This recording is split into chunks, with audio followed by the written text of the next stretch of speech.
Ya Allahu ya Karim, udah nggak ada supporter. Gua baru dapat info bahwasanya ada 3 pemain timnas yang bakal nggak bermain melawan timnas Guinea. Yang pertama di lini penyerang ada Rafael Struijk, di lini tengah ada Nathan, dan di lini pertahanan ada Justin Hubner. Selesailah Indonesia, mampus kau Indonesia. Gimana? Masih mau lawan sama timnas Guinea yang pemainnya itu semua nafas kuda, cok. Mampuslah Indonesia, selesai tuh Indonesia. Ya udah capek-capek mau berjuang agar bisa ke Olimpiade Paris. Malah disia-siain. Udah kecewa tuh semua pemain dari timnas Indonesia pasti. Pasti gue yakin kalah. Kemarin udah bagus-bagus lawan Irak, bisa menang. Mau lawan timnas Guinea. Mau adu nyali, cok. Adu nyali aja tuh lawan timnas Guinea, gua mau lihat. Mampuslah Indonesia, dibantai-bantai, cok. Ya buat kalian para pendewa Marcelino, gua mau lihat Marcelino di pertandingan melawan timnas Guinea. Apakah masih bisa menggocek-gocek seperti Cristiano Ronaldo? Shooting-shooting gak jelas seperti Lionel Messi. Nanti gua lihat. Gak ada ketiga pemain inti ini, apakah Marcelino masih bisa bermain seperti biasanya? Mampus kau Marcelino. Kau udah buat semua timnas Indonesia itu hancur masa depannya. Semua support Indonesia yang membanggakan Indonesia bisa lolos ke Olimpiade Paris. Udah gara-gara karena satu kesalahanmu, hancur sudah 1000 kesempatan. Mampus kau Marcelino. Gua mau lihat Marcelino nanti ya. Yang pendewa-pendewa Marcelino kita lihat nanti pertandingan melawan timnas Guinea. Semoga yang menang, tapi kalau kalah dihujat tuh Marcelino. Kalau saya yang seorang mengkritisi, pertanyaannya, kenapa responnya efeknya begitu ekstrim? Kenapa saya katakan ekstrim? Kalau menyerang saya secara pribadi itu normal lah. Tapi ketika putra-putri saya diserang, istri saya juga diserang, keluarga saya diserang, lalu misalnya media-media di mana saya biasa podcast juga diserang, ngancam anak-anak saya, wah pengecut semua. Nanti kalau saya bergerak ke area hukum positif, nangis-nangis nanti dan sebagainya. Gitu loh. Mengapa kebencian pada saya seorang komentator melebihi kebencian kepada seorang koruptor? Pertanyaan saya. Kan sebetulnya sesuatu yang menimbulkan pertanyaan besar.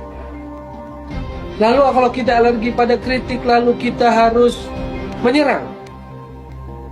Gitu kan? Atau memberikan ancaman. Kan sarkas-sarkas itu juga berlebihan, gitu loh. Apakah Sinteyong sebegitu dewanya? Maka ketika saya mengkritik Sinteyong lalu semua berbondong-bondong menyerang saya. Apakah Sinteyong seorang malaikat? Gitu loh. Saya cinta sepak bola. Hidup saya sepak bola. Motivasi saya tentang sepak bola. Jangan seenaknya aja bicara di ruang medsos, di ruang publik seperti itu. Itu teori sepak bola. Football development mengatakan seperti itu, bukan Toel ngarang. Saya tidak ada urusan pribadi dengan Sinteyong, gitu loh. Saya tidak ada urusan pribadi dengan Sinteyong, gitu loh. Nggak ada urusannya. Ngapain lo repot-repot ngurusi Bung Toel, gitu loh.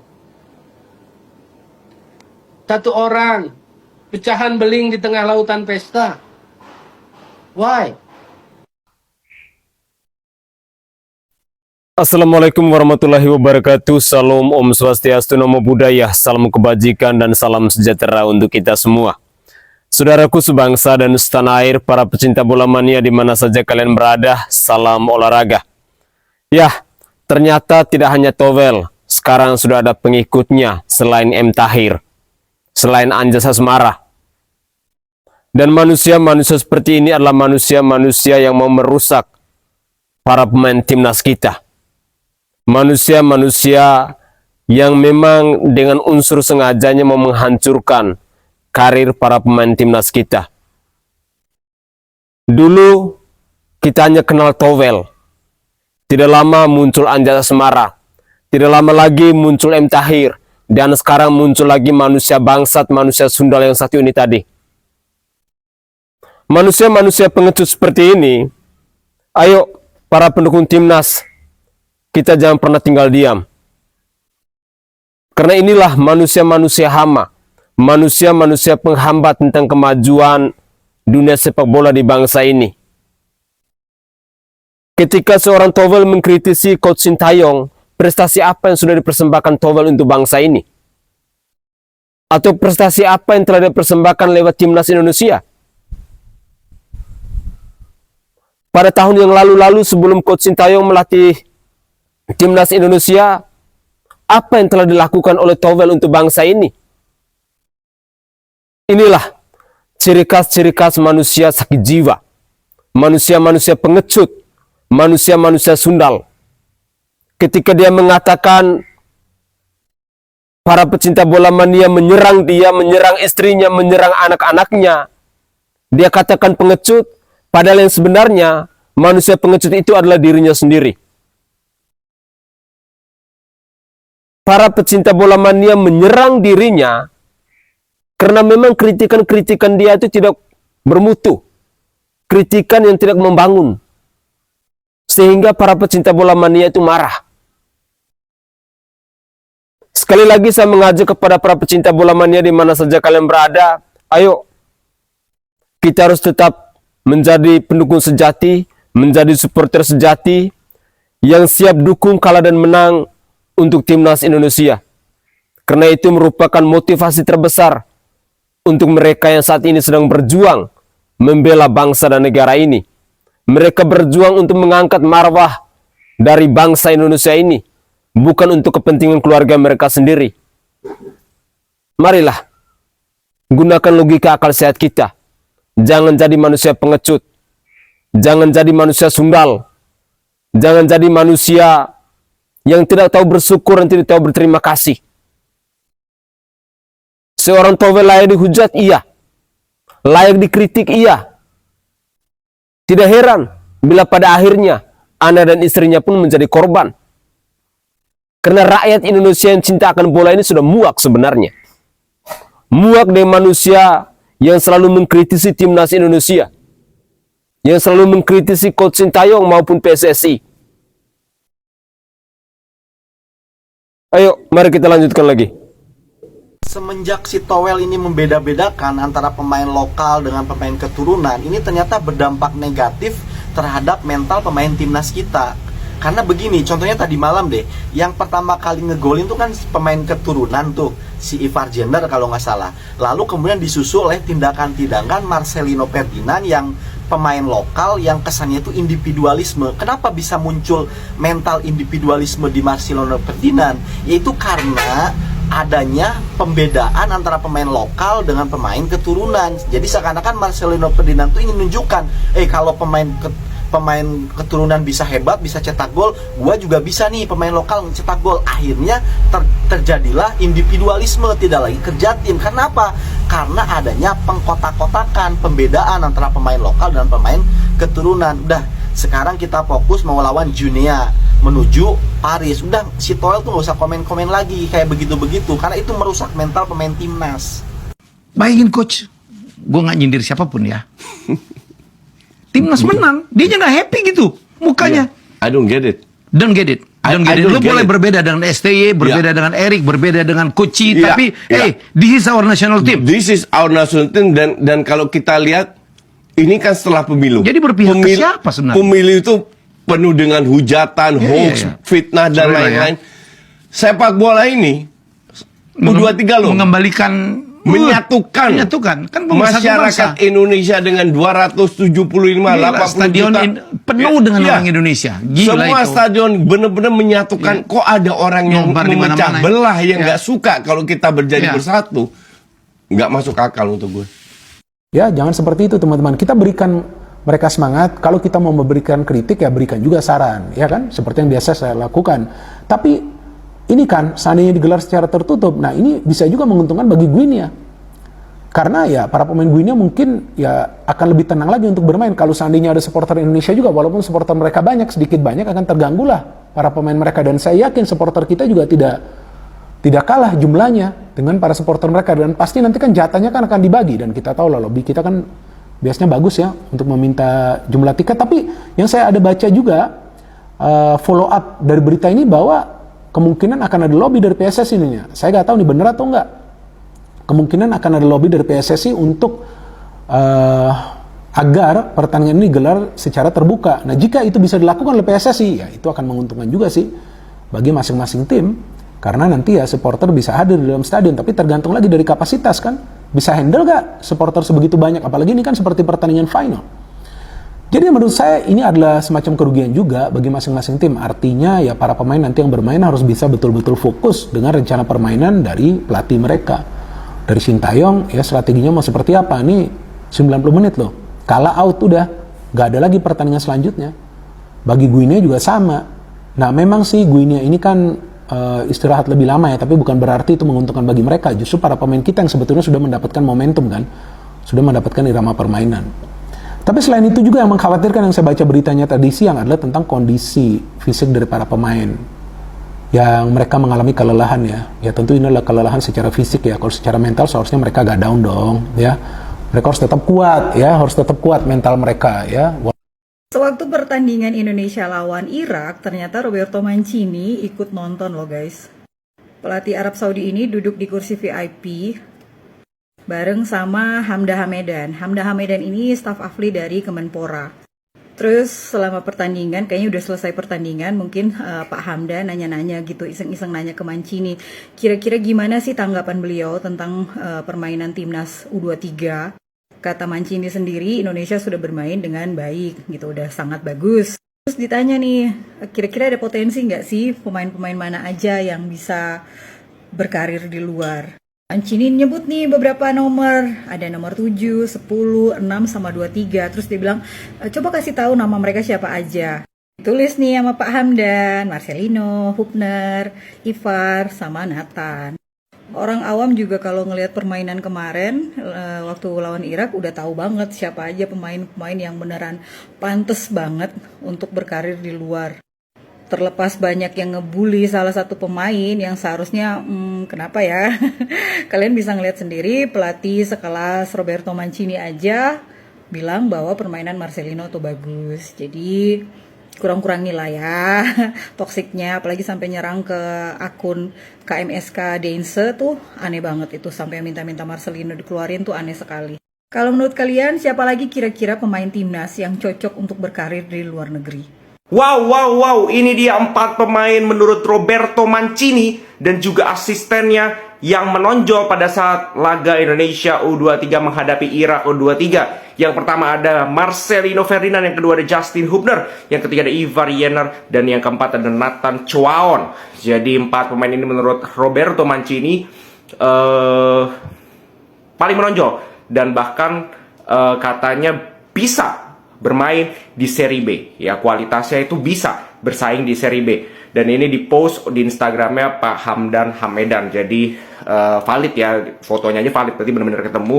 Dan ya menurut gue sih memang pemain-pemain ini kelihatan menonjol, terutama kan banyak dikritik ya Marcelino, termasuk gue juga kritik bahwa dia ya masih egois, tapi memang dengan skill individu ini dia punya bakat yang luar biasa, dia punya skill yang sangat luar biasa, dia punya dribbling yang luar biasa, cuman memang egonya harus ditekan sehingga skillnya itu bisa dimanfaatkan dengan lebih baik.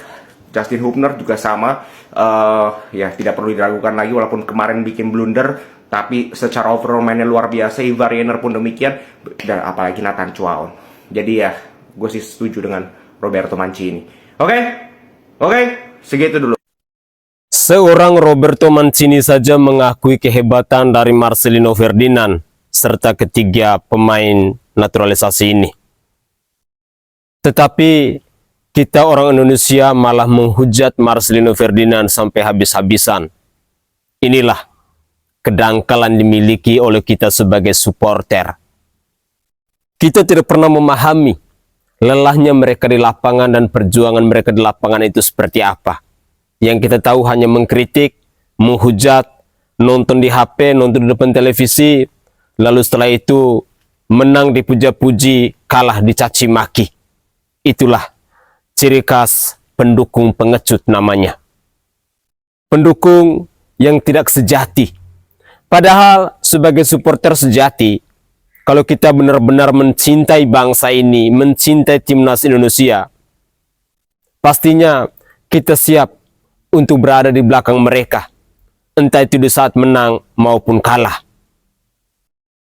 Tapi ya begitulah pemikiran bagi sebagian orang yang masih kolot, yang selalu merasa diri paling hebat, merasa diri bahwa apa yang dipersembahkan oleh timnas Indonesia ini harusnya menang, dan menang, tidak boleh kalah. Ini dikatakan pemikiran dangkal. Egonya kita masih tinggi. Kita hanya mau menang dan tidak mau kalah. Padahal dalam dunia sepak bola soal kalah menang itu barang biasa. Para pecinta bola mania di mana saja kalian berada, tadi kita masih mendengar kritikan-kritikan pedas kepada Tommy Welly, kepada Towel ini. Ya, seorang Coach Justin saja mengatakan demikian. Artinya bahwa ada yang salah dengan Tommy Welly atau Towel ini. Ketika para pecinta bola mania menghujat dirinya, menyerang akun media sosialnya, bahkan istrinya dan putra-putrinya, ya, mungkin ini sebagai satu bentuk pembelajaran untuk si Towel, agar kedepannya dia lebih waspada, dia lebih hati-hati. Mengkritik yang membangun itu boleh, tetapi jangan kita memberikan atau membangun narasi, menggiring opini kepada publik agar apa yang dilakukan oleh Coach Sintayong maupun Timnas Indonesia maupun PSSI itu selalu salah. Seringkali saya katakan bahwa mengkritik itu baik, tetapi kalau kita mau mengkritik, kasih juga solusi. Jangan kita hanya tahu kritik tapi tidak ada solusi. Ayo, para pecinta bola mania, kita pasti bisa. Selama kita menjadi supporter sejati, menjadi pendukung timnas sejati, entah mereka menang ataupun kalah, kita selalu berada di belakang mereka. Yakinlah, mental mereka pasti akan stabil. Kritikan-kritikan dari kita pun, mereka akan jadikan itu sebagai bahan evaluasi. Tetapi kalau kita selalu mencaci maki, kita selalu menghujat dengan kata-kata yang tidak pantas, coba deh, kita yang turun ke lapangan bisa nggak sama seperti mereka? Bisa nggak kita mengangkat marwah bangsa ini seperti yang dilakukan oleh Timnas Indonesia ini? Ayo kurangi rasa ego kita. Jadilah pribadi-pribadi yang tahu bersyukur, tahu berterima kasih, tahu menghargai perjuangan orang lain. Jangan menganggap diri kalian paling hebat. Tidak baik. Mari kita lanjutkan lagi. Persiapannya Pak. Ya Pak. Persiapan skuad Garuda Muda bagaimana? Yang seperti saya sampaikan bahwa dalam menemukan generasi emas itu tidak mudah. Ya, kita bisa lihat ketika Belgia menemukan generasi emasnya. Ya, lalu Portugal menemukan generasi emasnya. Nah, hal ini sedang terjadi di Indonesia. Dan ini bukan sebagai putaran generasi emas setiap 5 tahun, belum tentu 20 tahun dapat. Nah, karena itu generasi emas ini benar-benar kita persiapkan dengan berbagai program. Contoh, misalnya untuk memperkuat mental mereka, kita tandingkan dengan Argentina. Untuk memperkuat mental mereka, kita juga pasang target-target, termasuk sama Coach Sintayong. Jadi ketika pemain lihat, oh Coach Sintayong ditargetin 16-8 besar, ya mereka akan menjadi bagian itu. Dan kita bisa buktikan bagaimana kita juara SEA Games setelah 32 tahun. Kemarin pertama kali juga tim senior kita masuk 16 besar, belum pernah. Lalu kemarin U23 kita masuk semifinal 4 besar. Mengalahkan yang namanya Korea ranking 23, mengalahkan Australia yang ranking 25. Ini suatu hal yang ini, tetapi ini jangan memabukkan. Karena kembali ya, persaingan akan makin ketat. Ketika Indonesia sepak bolanya bangun dari tidur, pasti semua negara, kalau Indonesia bisa, kenapa kita nggak bisa? Nah, disitulah kenapa ya kemarin ketika kita mengalahkan Korea, terus terang kondisi anak-anak ini bukan apa istilahnya alasan ya, tapi memang pertandingan dengan Korea itu sangat melelahkan secara fisik dan mental. Dan ketika lawan Uzbekistan, seperti disampaikan Coach Sintayong, mereka sudah ada pressure. Ya, makanya ketika lawan Uzbekistan bukan yang terbaik. Kemarin lawan Irak sudah recovery. Tetapi ada 2 gol yang memang menurut ya kita bisa lihat memang daripada kesalahan kita. ya bukan suatu gol yang indah. Nah inilah yang saya minta kemarin sebelum bubar, ya, dan kasihan mereka udah hampir 1 bulan nggak liburan loh, ya, lebaran nggak pulang, nggak ketemu orang tua. Tetapi saya bilang kalau kita tentu angkat bendera putih, ya udah mimpi kita ke Olimpiade hilang. Nah saya tanya sama mereka ingin masih bermain nggak? Masih. Nah salah satunya saya bilang tidak mungkin kita pulang pergi lagi ke Perancis. Ya itu akan nambah yang namanya stamina kita akan terus drop. Apalagi kita lihat banyak pemain yang masih cedera. Nah karena itu saya menawarkan mereka, apalagi dengan suasana di Perancis itu cuacanya 11 derajat Celcius, ya jauh dari Qatar yang 28-33, mereka perlu adaptasi. Jadi mereka mau, ya mereka makanya berangkat. Hari ini kayaknya udah sampai ke Paris sekarang untuk transisi daripada fisiknya mereka untuk mulai latihan. Memang kita kehilangan Justin yang dipanggil oleh Cerezo Osaka. Saya sudah ngirim surat ke Cerezo Osaka untuk bisa kembali membantu kita, ya, karena toh di Liga Jepang ini belum babak-babak akhir, ini baru babak pemulaan. Ya saya mengharap sih Cerezo Osaka dan tentu pemerintah Jepang tetap menjaga hubungan baik dengan pemerintah Indonesia, dan saya harap Cerezo Osaka juga terus membantu sepak bola Indonesia. Ya selain Justin kan ada beberapa pemain juga, Cerezo Osaka pemain putri kita yang bisa menjadi tali persahabatan. Kemarin kan mereka udah bantu, sekarang kita lagi minta lagi Justin untuk kembali, dan kita sedang coba kemarin menarik Elkan juga, karena di Championship Bristol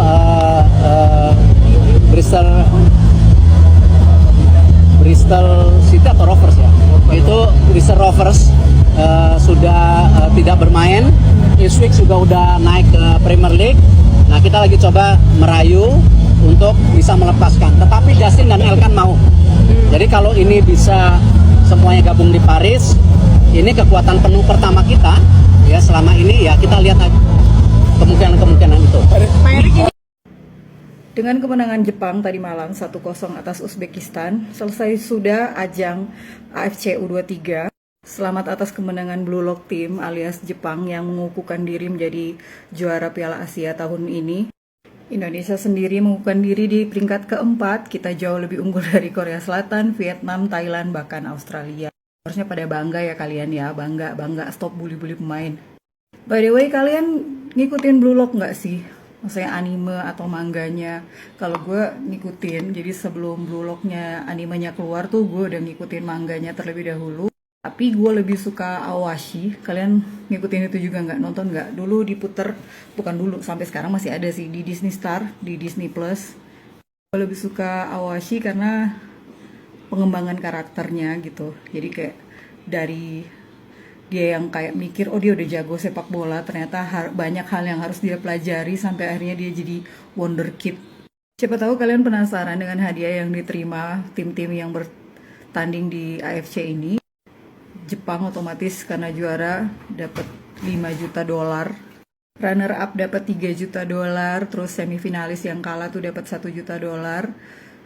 Partisipan tuh berarti tiap negara yang berpartisipasi dapat $200.000. Berarti timnas Indonesia dapat sekitar $1,2 juta atau sekitar 19,5 miliar. Wih, banyak ya, belum lagi bonus dari para pengusaha yang kemarin saweran. Itu jadi motivasi buat para pemain timnas untuk lebih semangat lagi menuju selangkah lagi menuju Olimpiade. Ya walaupun kalau misalnya nanti kalah, berharapnya sih menang. Kalau misalnya nanti kalah ya udah, yang penting udah ngerasain ke Prancis kan. Oke guys, itu adalah cuplikan-cuplikan video yang bisa saya persembahkan ke hadapan pemirsa sekalian. Semoga saja informasi-informasi ini bisa berguna bagi kita semua. Tadi kita mendengarkan sebuah pernyataan yang begitu positif yang disampaikan oleh Ketua Umum PSSI Bapak Erick Thohir tentang kondisi dari para pemain kita, lalu ada beberapa hal yang beliau sampaikan. Semoga informasi ini juga penting bagi kita semua, sehingga kita jangan seenaknya mengkritik para pemain timnas atau menghujat para pemain timnas. Jadilah pribadi yang tahu bersyukur dan tahu berterima kasih, karena mereka tentunya sebagai manusia yang lemah, punya kemampuan yang tidak seperti Superman yang fisiknya selalu kuat-kuat dan tak pernah lemah. Ada titiknya mereka kuat, mereka semangat, tetapi ada titik tertentu di mana mental mereka harus down dan lain sebagainya. Tapi apapun itu, saya sangat yakin dan percaya bahwa mereka sudah berusaha untuk mempersembahkan yang terbaik. Mereka sudah berusaha untuk memperjuangkan yang terbaik. Dan saya berharap bahwa kita para supporter, para pendukung dari Timnas Indonesia, jangan pernah bosan-bosan. Kita selalu membangun narasi yang positif untuk memotivasi mereka, agar kedepannya mereka tidak pernah down lagi, tidak pernah patah semangat. Mereka terus maju demi Indonesia. Para pecinta bola mania di mana saja kalian berada, mungkin itu saja tanggapan singkat dari saya, dan semoga saja cuplikan video dari saya ini bisa berguna bagi kita semua. Saya Sainai dari Provinsi Nusa Tenggara Timur. Saatnya kita yang rakyat jelata harus berani untuk bersuara. Salam hormat, salam NKRI, dan salam olahraga untuk kita semua.